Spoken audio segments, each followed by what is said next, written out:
наши быстрые, и наши люди мужество полны. В строю стоят советские танкисты, своей великой родины цели. Гремят огнем, сверкая блеском стали, пойдут машины в яростный поход. Когда на бой пошлет товарищ Сталин, и первый маршал воля поведет. Когда на бой пошлет товарищ Сталин, и первый маршал воля... First things first. The gas won't be used on the dia before the final reveal, as it can't have participated in the Battle of Kursk. It was released in 1944, and even the first version, the Gas 67, was released after the battle. Well, it doesn't matter too much. I glue it onto the dia after the final reveal and rename the project. The build will get a known miniseries from now on.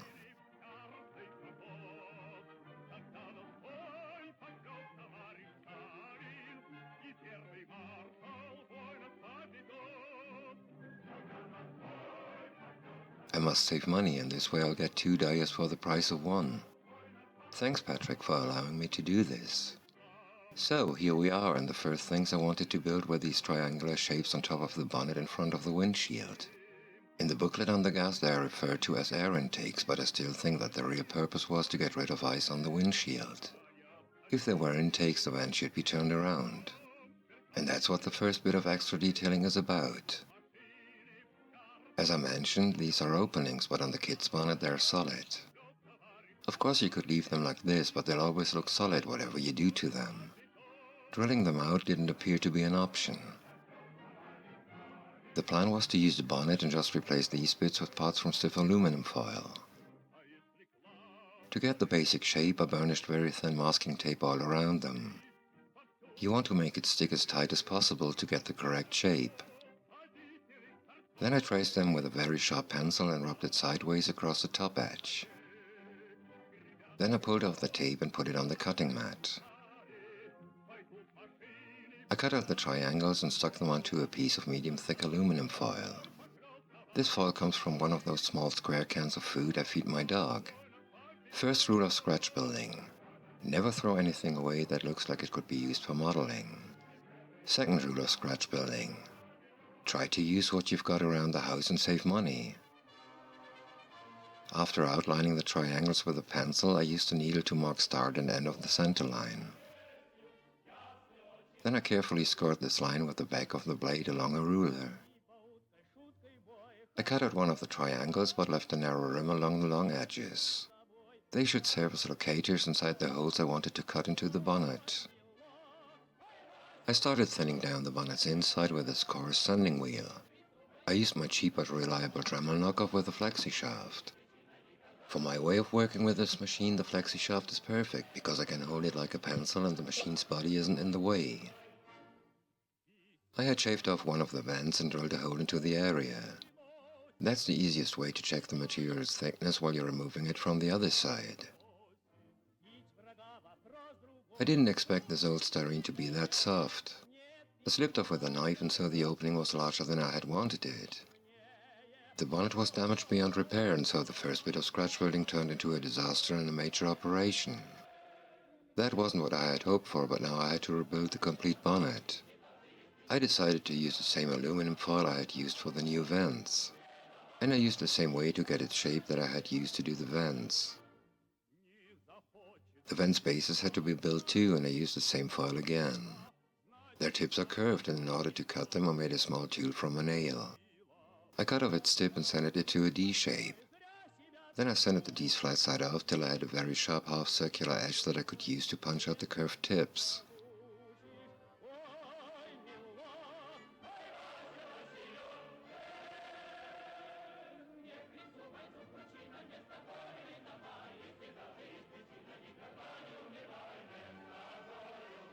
I cut out the triangular openings of one half of the bonnet and glued the V-shapes into place.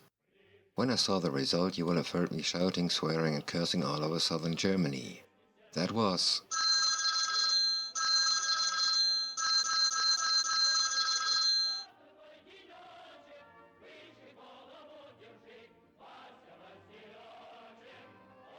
I want to emphasize that the build of the new bonnet was improvised.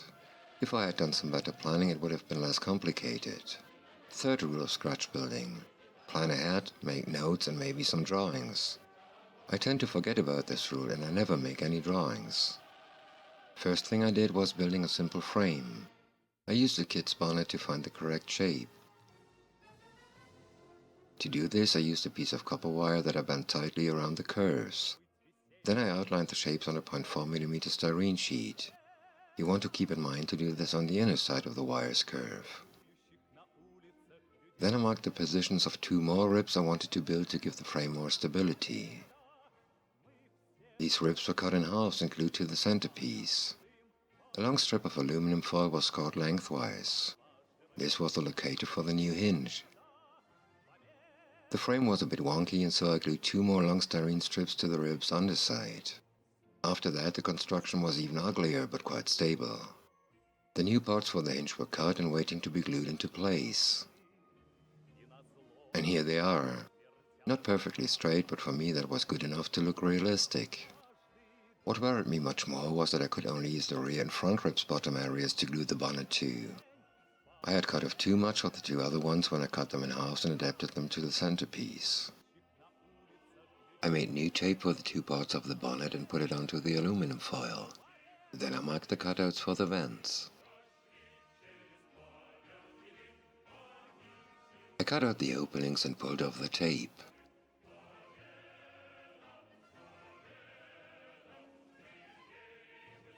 Then I used pieces of tape to tack the halves to the original bonnet after aligning them properly with the hinge. I bent the foil around the bonnet and burnished it with a Q-tip and a skewer that I used along the edges.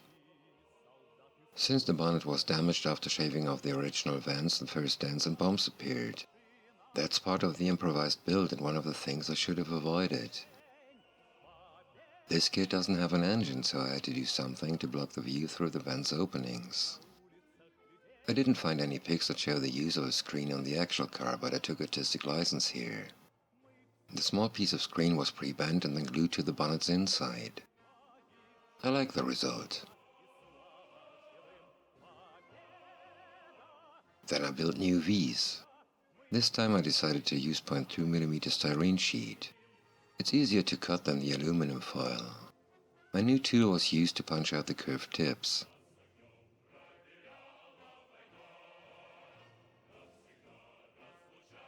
I noticed that the openings on the 2 halves of the bonnet weren't identical. I hope it wouldn't be visible after gluing the vents into place. A bump because I had to add another piece of hinge, and it's a bump I couldn't get rid of. At that time I had put more than 5 hours of work into the bonnet. In my opinion, I had reached the point of no return. I simply didn't want to build a new one and hoped for the best. A view of the inside. I was glad that I never planned to display this car with open bonnet. At least I learned a lot of things for further builds. Time to be brave and cut out the original bonnet. With a razor saw bit, it was a matter of less than 2 minutes. And it was quite precise. The first test fitting revealed that I had removed the little ridge that represented the ceiling between bonnet and firewall. Since I just put on the bonnet loosely, I wasn't unhappy with the first impression.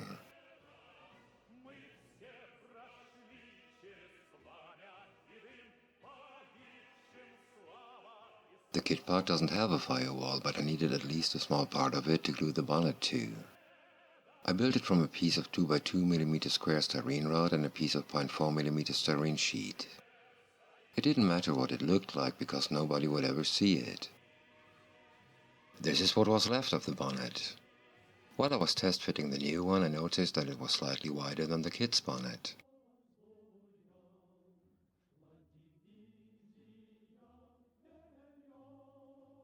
I cut off a little more of the rest and rebuilt these bits from thin styrene sheet and a piece of 0.5mm copper wire. And this is how I straighten wire.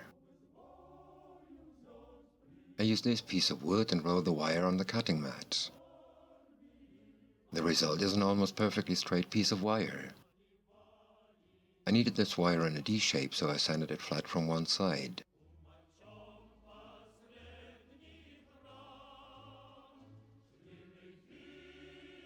Front and rear end of the styrene was sanded thinner, and then the pieces were glued into place.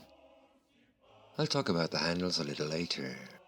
I had glued them into place because it was easier to access these parts of the bonnet at that point. Here you can see the pieces of wire. These rounded shapes were much too small on the original bonnet.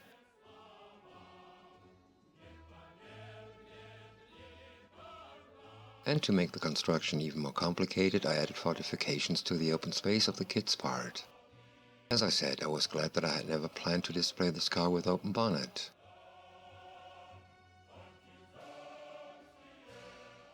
This curved piece of styrene was glued to the bonnet's front end. The shape was taken from the grille.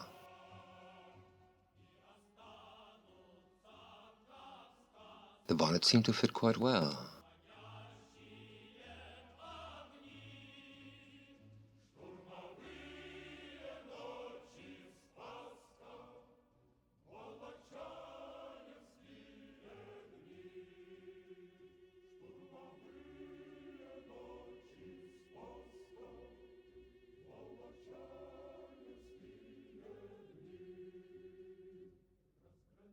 Here we have a gap that might be difficult to handle.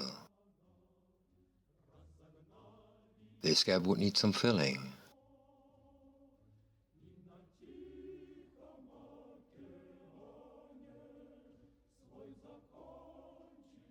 But now for the parts I was most afraid of, the vents. I had some serious issues with the aluminum foil. It was too soft and didn't stick well with CA glue. I decided to use 0.2mm copper sheet. The shapes were drawn onto the sheet. Then I scored along the center line. At first I cut the rectangulars and bent them along the scored line. Then I opened them a bit and cut them into the proper shape. After that they were bent to 90 degrees again.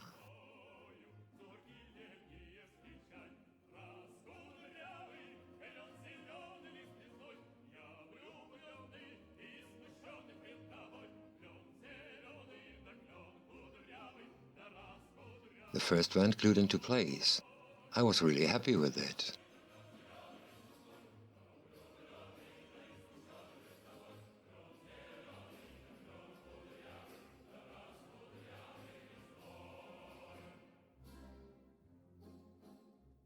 And all vents glued to the bonnet. That was easier than I had thought.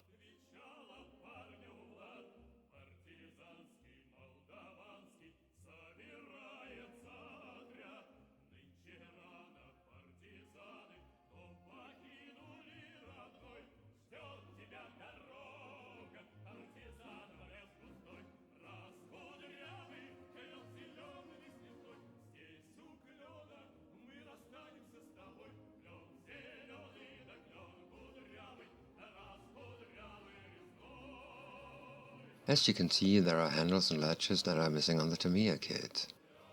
I wasn't unhappy about it because molded on latches always look odd and need to be replaced anyway.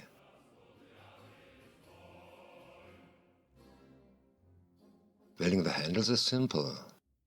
Straighten some wire, bend it in the desired shape and flatten out the ends by squeezing them with a pair of flat pliers. Then glue them where you need them. The latches were a bit more complicated. There's a hook sticking in a tube, and on its backside there's a second hook. It sits in the fastener that's welded to the bonnet. The tube is hinged on top of the fender.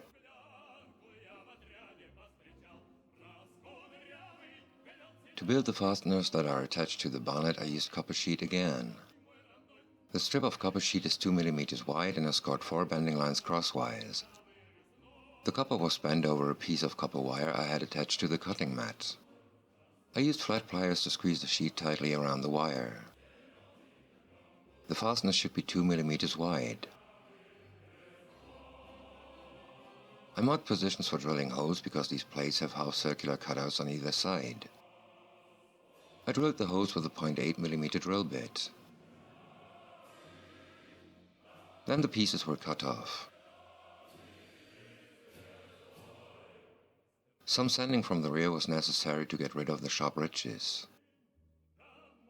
Surely not the most precise bit of work, but more than half of these parts will be covered by the latches. I sanded the bottom third flat to get an even area to glue the rubber pads to. I used CA glue and the toothpick to put the small pieces of styrene where they belonged. Not that bad, but after I had built the latches I found out that even these very thin pads were too thick. After testing some other thin materials I decided to go without the pads.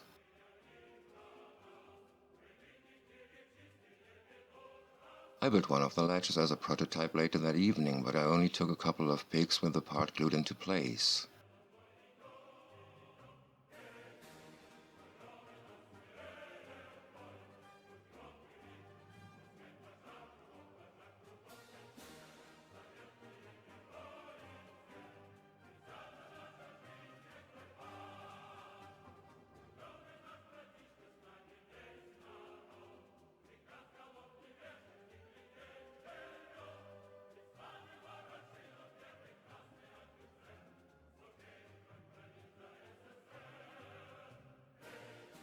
Next morning, here's how the latches were built. At first I made the hinges from 1mm strips of copper sheet that I had scored for easy bending. These are the materials I used. I stretched 2.3mm styrene tubing till I had a nice piece of a little less than 1mm in diameter. The pieces are 2mm long.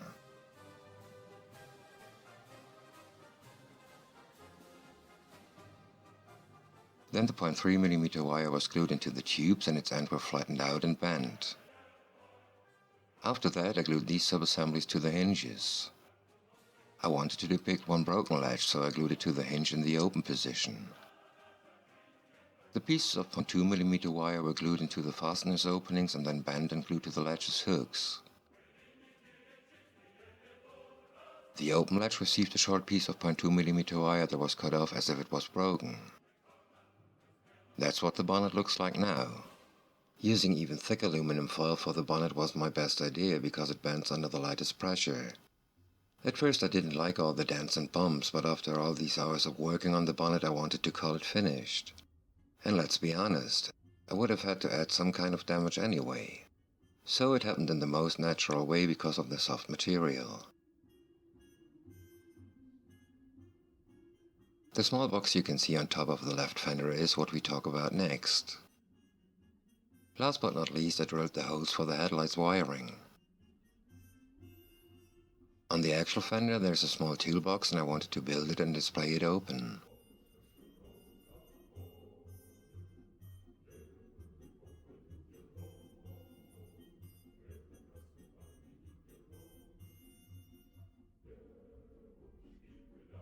The box itself was built from a couple of styrene strips after some dry fitting with the left fender. If you like Pringles, keep the cans bottoms. They're made of very thin steel and it's easy to work with. I built the box's lid from that steel sheet. Forget about these drawings in the first version because I forgot to leave a rim to the front edge so the cutaways at the corners are wrong. Here's the final version. I closed all gaps in the corners with liquid CA glue, but since it cures transparently you can still see them.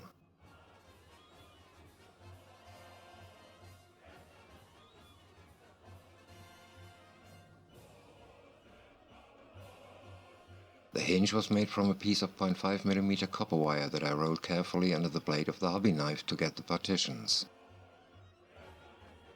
The hook is a small piece of flattened copper wire I had bent into a U shape.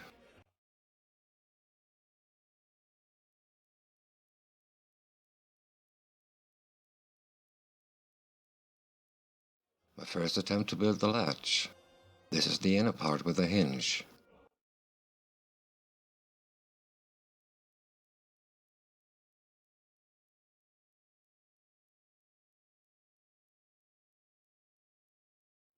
And the outer part with a small hook at the bottom and the hinge at the top.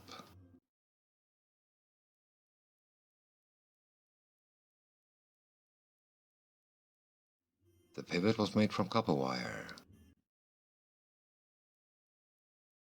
And so was the clip.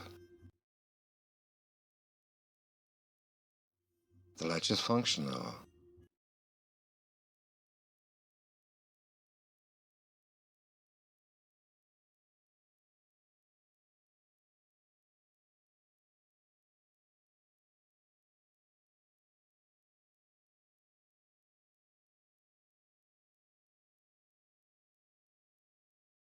but too big.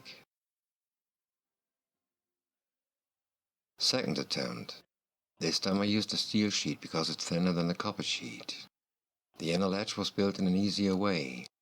That helped in building it narrower than the first one.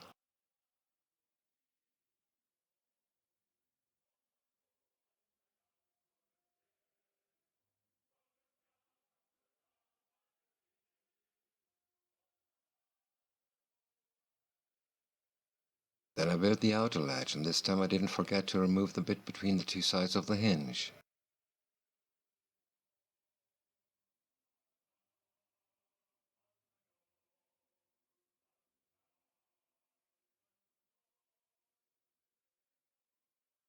And then the small hook snapped off. I had to build a new one and glue it into place.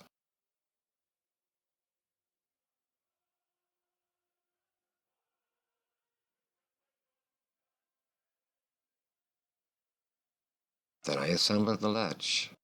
It was still functional and I'm a bit proud of it. Maybe this is the right moment to talk briefly about my approach to scratch building. Of course it's about adding details that are missing, and of course I want to do it as precisely as possible, and as much as my eyesight and dexterity still allow me. To be 100% accurate, you'd need all measurements, and that's rather impossible without measuring all parts in question on the actual vehicle. That's why accuracy isn't my main drive. If you need to eyeball most extra parts, you rather work with estimation, dry fitting, and a lot of hope. It is possible to convert measurements from photos as long as there's at least one known length you can measure. Measurements taken from kit parts aren't the best possibility. You can't know how exactly they are to scale. If you have no access to the actual vehicle, you're more or less... But I enjoy scratch building. In my opinion, there's always some improvement to the basic kit. That's about it. The clip was a disaster. I had to build another one.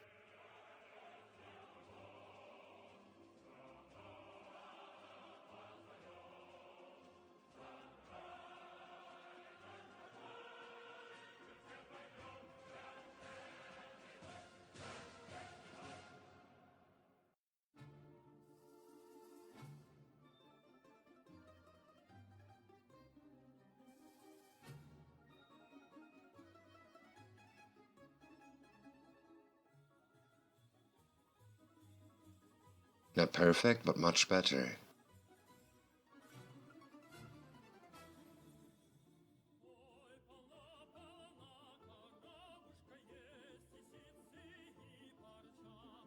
Since I was working on this fender anyway, I sanded the edges thinner to give it a more realistic appearance. But now for the next step.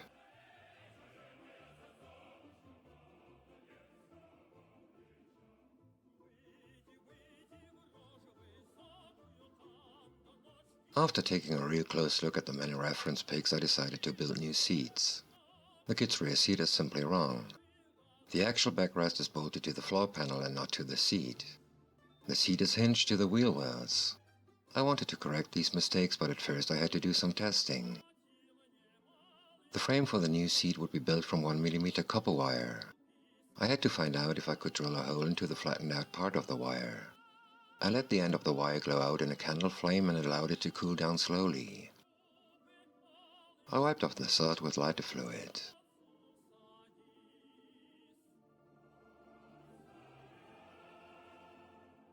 As usual, I flattened out the wire by squeezing it with flat pliers. Then I marked the position for the hole I had to drill. I wanted to use 0.6mm wire to hinge the seat, so I used a matching drill bit. That worked nicely. I used the kit seat as template for bending the new frame. 1mm wire is slightly too thick and 0.6mm wire would have been too thin. 0.8mm would have been perfect, but I didn't have wire of that gauge, so I used the 1mm wire. The wire's ends were bent into the matching angle and cut to length. As before, I let the ends glow out and cool down. The tape marks the height at which the wire's ends should sit. Test fitting. That was exactly what I had wanted.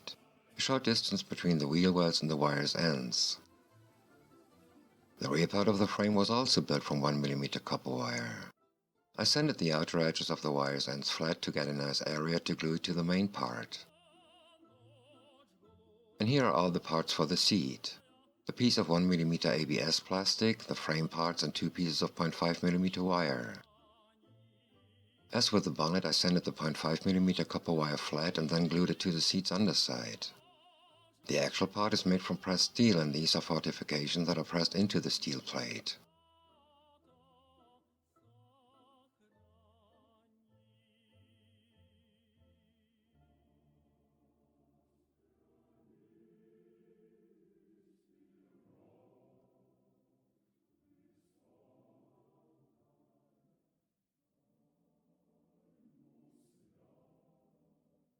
All parts assembled. I like the result. Here we have a gas on exposition at a museum and we can see all the details. These pics gave me the idea for the new backrest. First thing to do was to build stands. I marked the positions for the holes I had to drill. After drilling, I bent the stand's bottom sections into the matching angle. Maybe you can see why I didn't want to use the kid's part. I attached the stands to the cutting mat in the correct position. Then I glued the veneer into place. The kid's backrest looks way too comfortable. I had drilled 0.6mm holes into the floor panel where the backrest would be attached. Short pieces of wire were glued into the holes. They are the bolts. This is just dry fitting, so the backrest doesn't stand in its final position. The bolts were made from 0.6mm copper wire.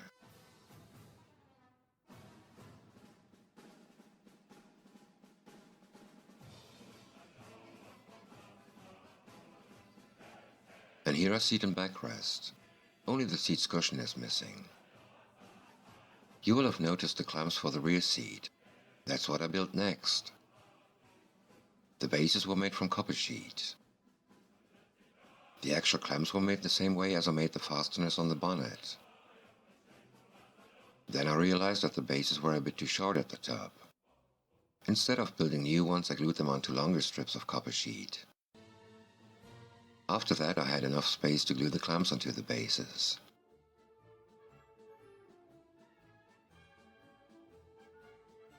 This wasn't the last word on these two parts.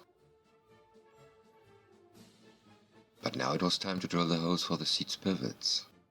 It was impossible to drill them from the tub's inside, so I had to mark their positions on the outside. I did that with narrow strips of tape. The first two got a center line and were attached horizontally around the tub's rear end and along the wheel well on the outside. The next two, also with a center line, were attached vertically around the top of the wheel wells and across the first strips. This way I had the exact positions for the holes. Then they were marked and drilled.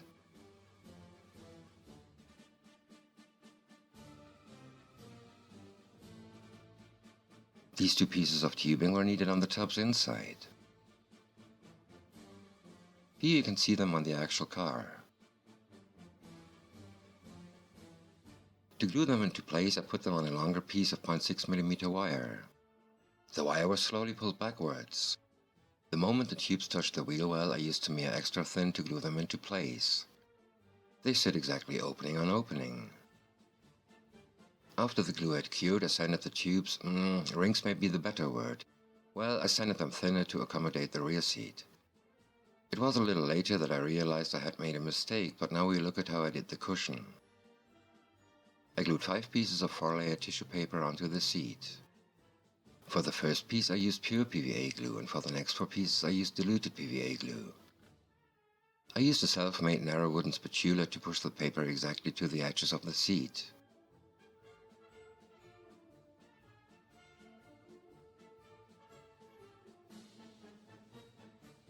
After this had cured for one day, I glued a piece of paper on top of it. I put some PVA glue onto the center of the seat to hold the paper in place while I was working on it. Then I outlined the seat's edges and cut off the excess paper. I used diluted PVA glue, a paintbrush and the aforementioned spatula to glue the paper into its final position. After drying overnight, the cushion was rock hard and ready for whatever may be next. Painting, for example.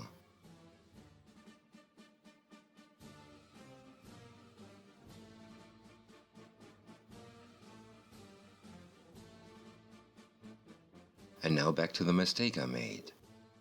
I have no idea how it could have happened, but the holes I drilled for the seat's pivots were wrong. They were 4 mm too far to the front, and so I had to drill new ones. That meant removing the rings and filling the wrong holes. I filled the holes with 0.6 mm copper wire because that was easier than using putty. I was lucky that the rings were still good to use. I repeated all the steps I did for the first attempt. And now for a correction I had to make on the rear seat's clamps. The actual clamps were way too big. It would have been impossible to push in the seat. I removed the copper clamps and made new ones from steel sheet.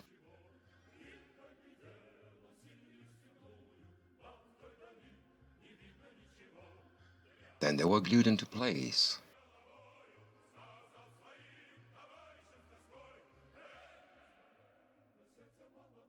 This is what it looks like now. The seat is sitting loosely on top of the clamps but can be pushed down. By doing this, the seat is fastened. I leave the seat functional for the paint job and will press it into the clamps before I paint its upper side. Some dry fitting with a backrest. The stands are sitting loosely on the floor panel and that's why the backrest looks crooked. That'll change after it's glued into place. Then the backrest will also stand a bit more vertically.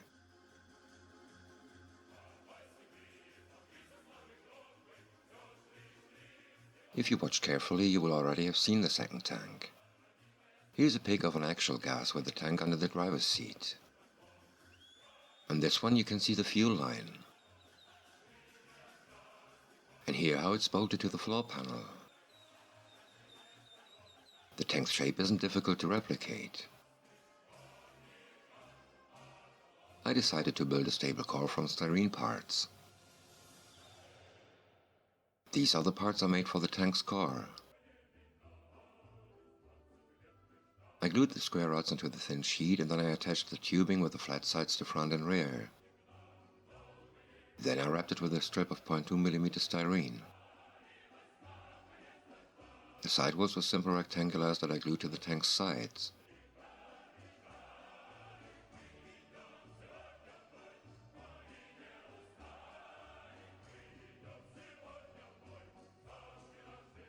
After curing, they were cut and sanded into the final shape. I used a strip of stiff aluminum foil from a food tray to wrap the basic tank. Then I added 2 strips of aluminum foil to both edges.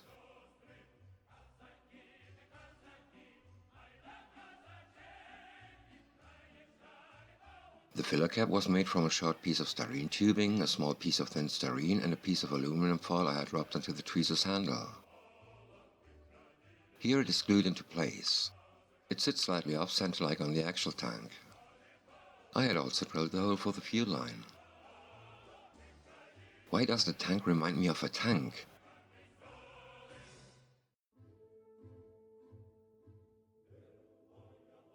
The first part for the fuel line was made from copper wire.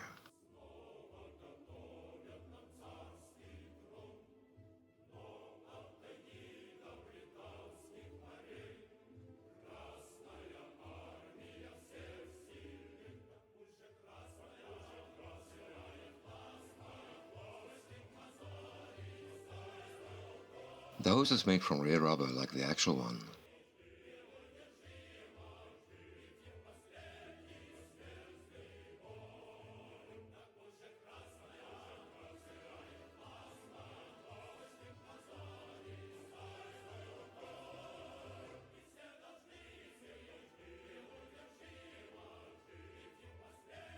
And now for the parts I needed to bolt the tank onto the floor panel. After I had cut off 4 strips of copper sheet, I drilled 0.6 mm holes close to one end each. The ridges were sanded off and the stripes were flattened out again with flat pliers. Then I bent the strips like you see it here. I cut off the axis. The top ends were bent into a curved shape to match the tank's rear and front end. I used the kit's driver's seat to mark the position for the new fuel tank.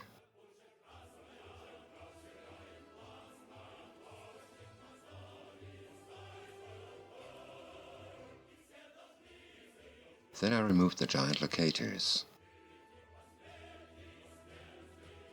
After that I marked the positions for the bolts and drilled matching holes. The bolts were glued into place and the top's underside was sanded. There was no need to work with greatest care because the top will be glued onto the chassis. The tank was ready to go into action.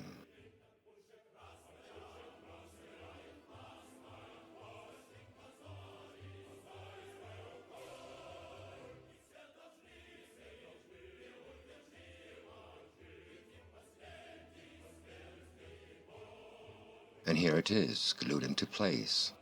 It's a shame that most of it will be covered by the seat. The fuel line received two clamps from aluminum foil and was glued where it belonged.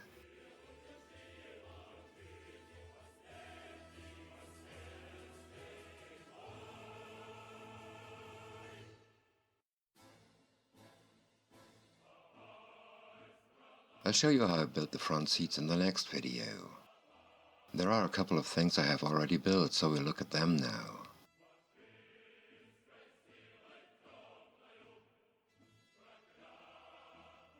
A pic of the actual grille. And one of the kit's grille. It comes as one part.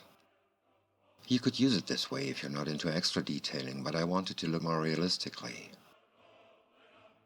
I removed the locators and used my motor tool and this corundum wheel to sand the grille thinner from the inside. I used the wheel's flat side, worked at a low speed, and paused all 5 minutes to allow the grille to cool down again. About half an hour later the grille slots were open. I didn't care much what it looked like on the inside. Nobody will see this on the finished model. Time to fill the sink marks. I removed the gas emblem and used CA glue to fill the marks. I made a new emblem from styrene and glued it into place. I wasn't that happy with the result, so I did it again a little later. But first I built a very simple radiator. I guess I don't have to explain how I did it.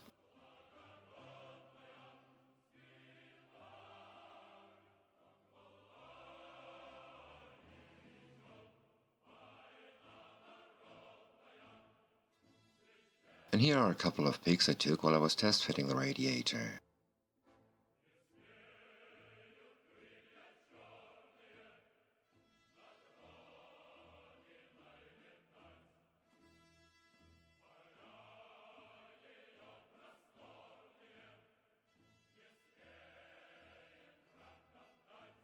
I'll tell you all about the pencil eraser in a few minutes.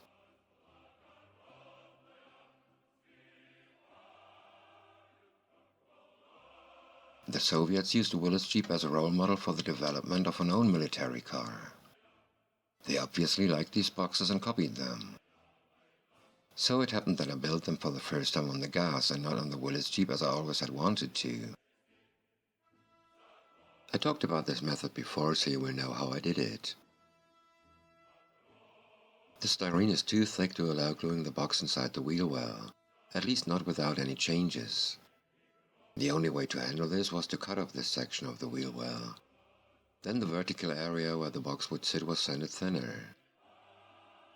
Then I cut out the parts for the box. The angle was taken from the fender. All box parts were roughly measured to make sure they would fit inside the wheel well. The bolts aren't sitting in the same places as the actual ones, but at least there are bolts. Here's the finished box. And some dry fitting on the driver's side. Not that bad.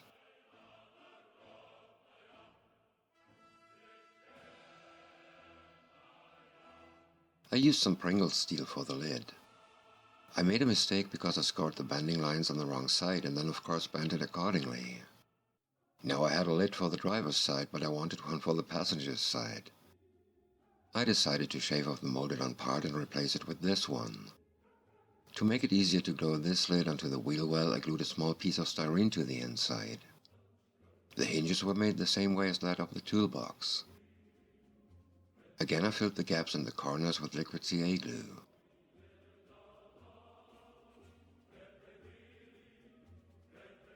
The lids part of the locks were made from short narrow strips of steel sheet. I drilled holes to one end each and bent them to 90 degrees. Then hinges and locks were glued into place. I had shaved off the complete rear end of the wheel well. I glued a piece of thin styrene on top of that area to bring it back to the correct height. Here you see it with a new lid and the second part of the lock glued into place. Oh, I forgot to show you the lock parts that sit on top of the wheel wells. On the actual car you can traverse them and so the box can be opened. I made them from 0.6mm copper wire by flattening out one end and drilling a hole into these ends.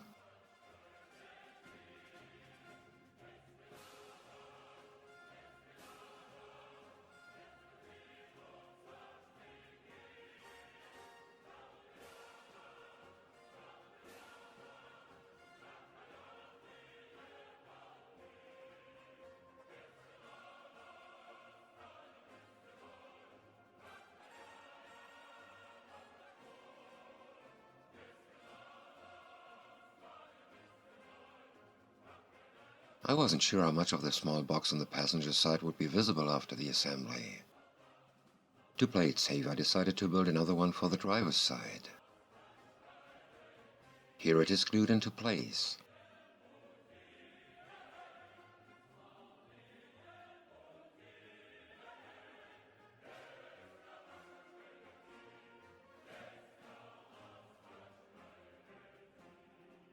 I saw a couple of pics that showed the boxes locked up with padlocks, and now I wanted 2 of them for my Chapayev.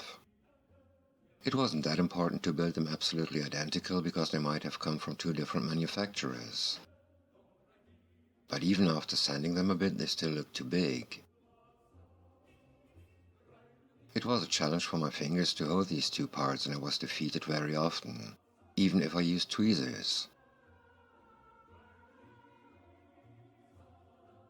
This view was enough for me.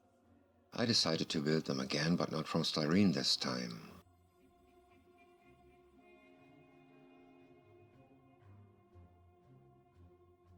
I really wasn't happy with my first attempt. The locks were chunky and looked out of scale. For the second attempt I used copper sheet. After drawing the shape onto the sheet, I scored the bending lines and cut out the 2 crosses. I wasn't successful with drilling the 0.3mm hole for the keyhole. I only had 1 drill bit of that size and I didn't want to break it. At first I bent the 2 vertical sections backwards.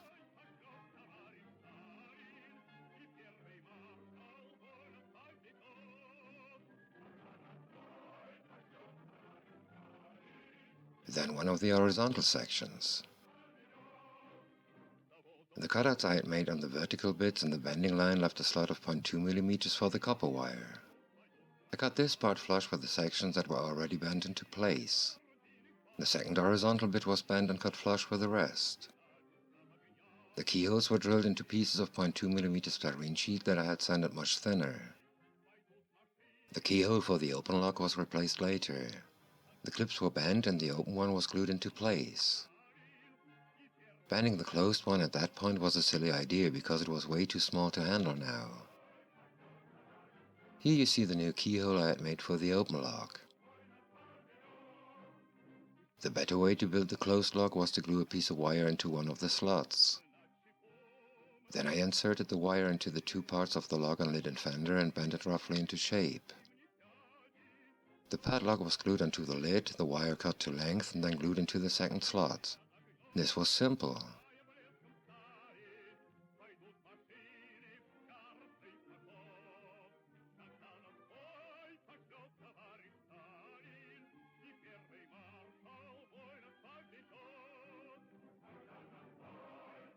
The difference between first and second attempt is clearly visible, but I think the locks still are twice as big as they should be. I would try to build smaller ones, but not for this car.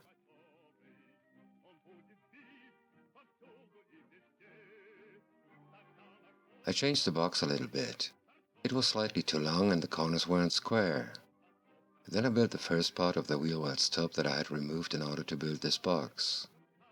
The box should fit into the cutout, and so one of the narrow sides had to be sanded to the matching angle. First sanding was done with a couple of files and the rest with sanders of different grits.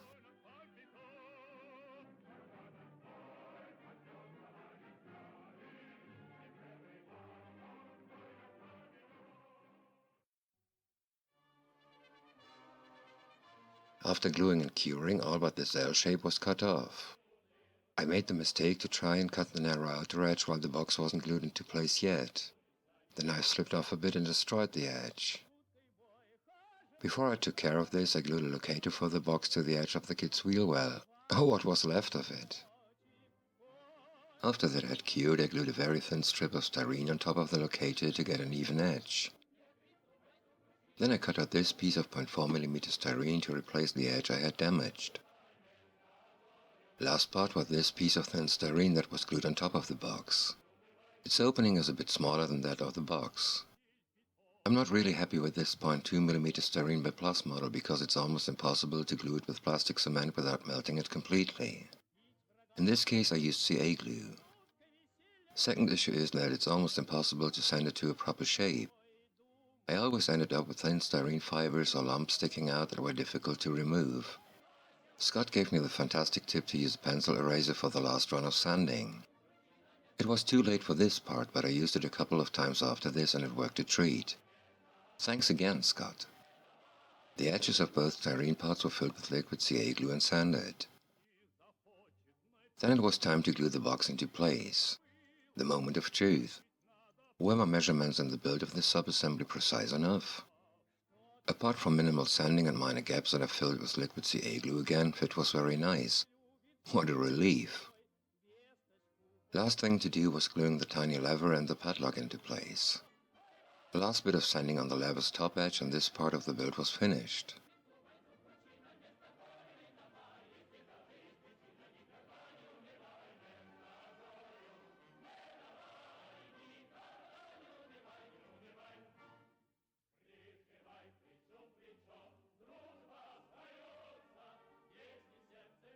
And now I'll show you the two items I had purchased for this kit.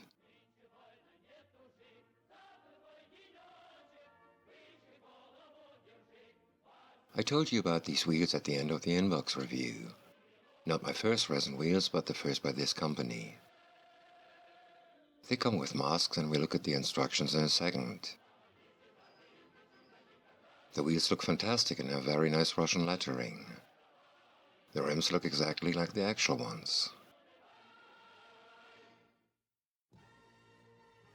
It's not the crude cross-country tread that you would have expected, but I like it very much.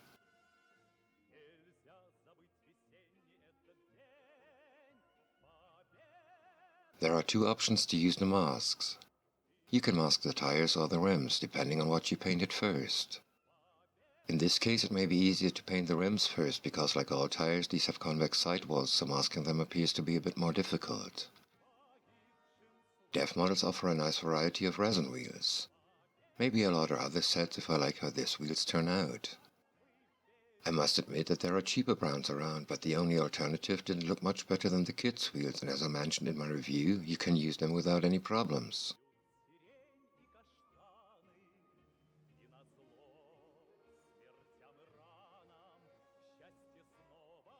I didn't buy this book because of the reference pics, but because of the decals that are included. Although I had almost 200 reference pics that I had found online at that point, the pics in this book are the best by far. There are many more books in this series, and if they're all like this one, I'd recommend them. The book is absolutely worth the 11 euros I paid for it. In the moment I saw this pic, I thought it was a soldier's wedding. Of course it isn't. It's a Polish reconnaissance unit in winter camo. Take a look at the cover for the grill. And now for the reason for buying this book. I don't know what to make of these decals. There's no information on the markings. No idea who used them where and when. All I can make out are the geological unit and the Polish license plates, and those only because of the Polish eagle stamp. I can only hope that the old Tamiya decals still work, because these here will go into the spare decal collection. Before I say goodbye for today, I wanted to show you how I solved a personal but strictly modeling related problem. It's about my new kits.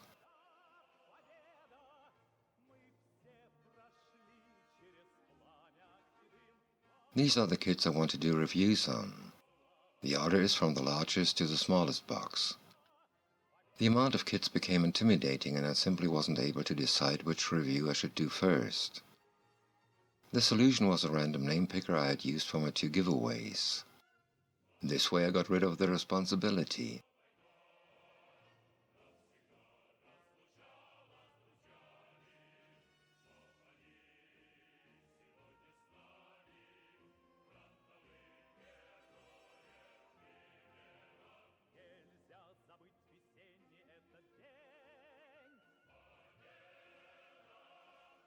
Here are the kits.